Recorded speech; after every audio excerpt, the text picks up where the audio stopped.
अब इसको एक बाउल में निकालेंगे। ये सब्जी देखने में जितनी सुंदर है, खाने में भी उतनी टेस्टी है।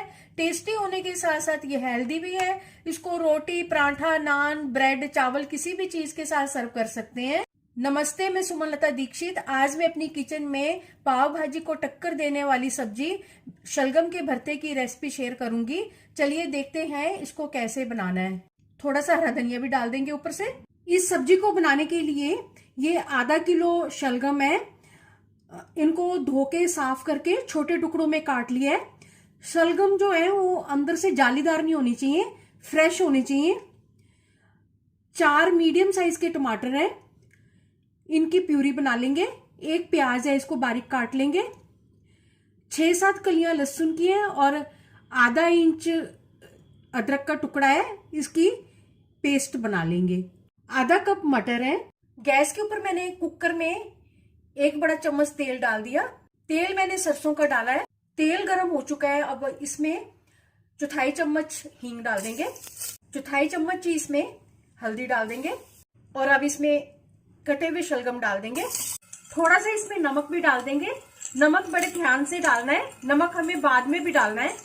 और अब इनको थोड़ी सी देर के लिए इनका हल्का सा रंग चेंज होने तक भूनेंगे, जिससे इसमें अच्छा फ्लेवर आएगा।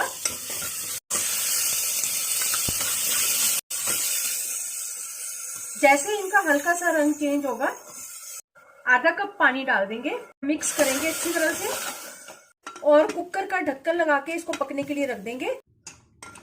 4 सीटी आने के बाद गैस की फ्लेम को बंद कर दिया था और अब ये कुकर ठंडा हो चुका है। अब इनको चेक करते हैं। ये सॉफ्ट हो चुके हैं और अब कड़छी की पिछली साइड से या मैशर से इसको मैश कर लेंगे।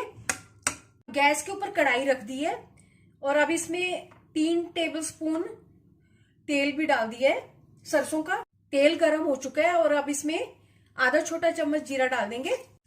जीरे के पक जाने पर इसमें प्याज डाल देंगे। प्याज को ट्रांसपेरेंट होने तक भूनेंगे। स्वादानुसार नमक डाल देंगे। नमक पहले भी डाला हुआ है, बड़े ध्यान से डालना है। 1.5 छोटा चम्मच धनिया पाउडर, आधा छोटा चम्मच हल्दी। मसालों को भूनेंगे। टमाटर की प्यूरी डाल देंगे। आधा छोटा चम्मच लाल मिर्च पाउडर डाल देंगे। 1 छोटा चम्मच कश्मीरी लाल मिर्च पाउडर। अब इन सब चीजों को मिक्स करते हुए भूनेंगे। मसाला अच्छी तरह से भून चुका है, इसमें से तेल अलग हो गया है और अब इसमें मटर डाल देंगे। मटर को मसाले के साथ अच्छी तरह से मिक्स करेंगे।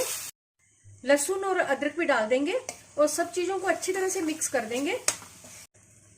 ढक्कन लगा के मटर के सॉफ्ट होने तक इनको पकाएंगे और गैस की फ्लेम को भी धीरे कर देंगे। बीच बीच में इसको चलाते भी रहेंगे कड़छी से। मटर सॉफ्ट हो चुके हैं और अब इसमें मैश किए हुए शलगम डाल देंगे। अच्छी तरह से मसाले के साथ मिक्स कर देंगे। आधा छोटा चम्मच गरम मसाला भी डाल देंगे। बारीक कटा हरा धनिया भी डाल देंगे और इनको अच्छी तरह से मिक्स कर देंगे। अगर आप मेरे चैनल पर पहली बार हैं तो इसे सब्सक्राइब कर देना, बेल को प्रेस कर देना, जिससे आपको मेरे आने वाली वीडियो की नोटिफिकेशन मिलेगी। और अगर आपको मेरी रेसिपी अच्छी लगती है तो इसे लाइक कर देना और ज्यादा से ज्यादा इसको शेयर कर देना और कमेंट सेक्शन में जरूर बताना ये रेसिपी आपको कैसी लगी। 2-3 मिनट पकाने के बाद गैस की फ्लेम को बंद कर देंगे। शलगम का भरता बहुत ही अच्छा बना है। शलगम का भरता बनकर तैयार है। चलिए मिलते हैं एक अच्छी सी नई रेसिपी के साथ। बाय।